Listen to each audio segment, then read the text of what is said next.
Frères et sœurs en islam, prenez garde à l'amour de l'ici-bas, car il tue l'âme de l'homme ou de la femme. Je ne dis pas ne prenez pas votre part en ce monde, mais de prendre garde à ce que votre cœur ne s'y attache au point qu'en lui n'en soit dépassé le désir de l'au-delà.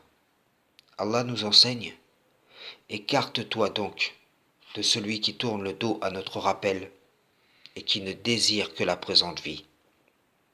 La pensée peut projeter un idéal que la bouche va relayer, mais celui-ci peut être en décalage total avec la réalité des faits. Tu peux te dire en toi-même et publiquement « je veux la vie dernière », tandis qu'en vérité, tu veux la présente vie.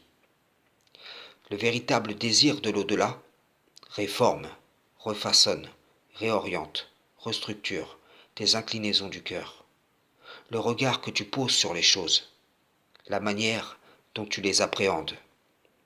Disons que le désir de l'au-delà ou de la vie présente serait imagé par l'attirance d'un homme envers la femme qui est naturelle, ou celle qui se maquille. Que celui qui veut cette présente vie soit attiré exclusivement par celle qui se maquille, que celui qui cherche la vie dernière soit attiré exclusivement par celle qui reste naturelle, et enfin, que celui qui est partagé entre le désir de l'ici-bas et l'au-delà soit attiré par celle qui se maquille tantôt, tantôt par celle qui reste naturelle. Il est écrit, sourate 18, verset 28, « Fais preuve de patience en restant avec ceux qui invoquent leur Seigneur matin et soir, et que tes yeux ne se détachent point d'eux en cherchant le faux brillant de la vie sur terre, et n'obéis pas à celui dont nous avons rendu le cœur inattentif à notre rappel, qui poursuit sa passion, et dont le comportement est outrancier. » Sourate 33, verset 28. Ô prophète, dis à tes épouses, si c'est la vie présente que vous désirez et sa parure, alors venez, je vous donnerai les moyens d'en jouir et vous libérerai par un divorce sans préjudice. Sourate 42, verset 20. Quiconque désire labourer le champ de la vie future, nous augmenterons pour lui son labour. Quiconque désire labourer le champ de la vie présente, nous lui en accorderons de ses jouissances, mais il n'aura pas de part dans l'au-delà. Sourate 79, versets 37 à 41. Quant à celui qui aura dépassé les limites et aura préféré la vie présente, alors l'enfer sera son refuge.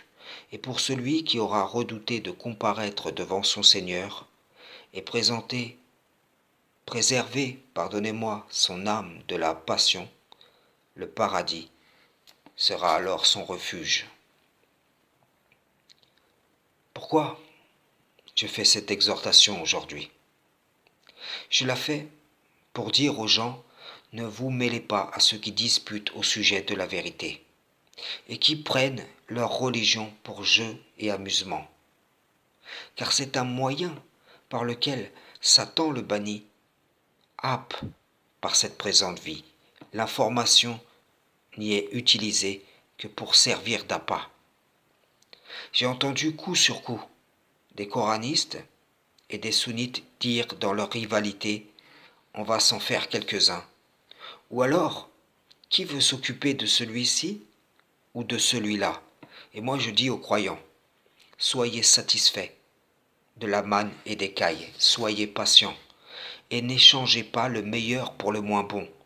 Je préfère ne pas trouver réponse à une question que je me pose toute ma vie, qu'aller chercher celle-ci dans les mains du diable banni.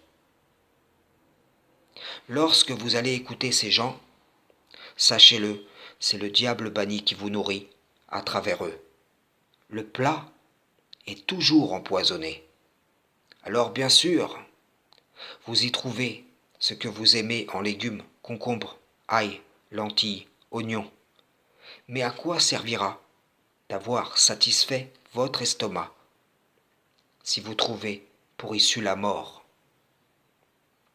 Sourate 35, verset 5. Ô homme, la promesse d'Allah est vérité.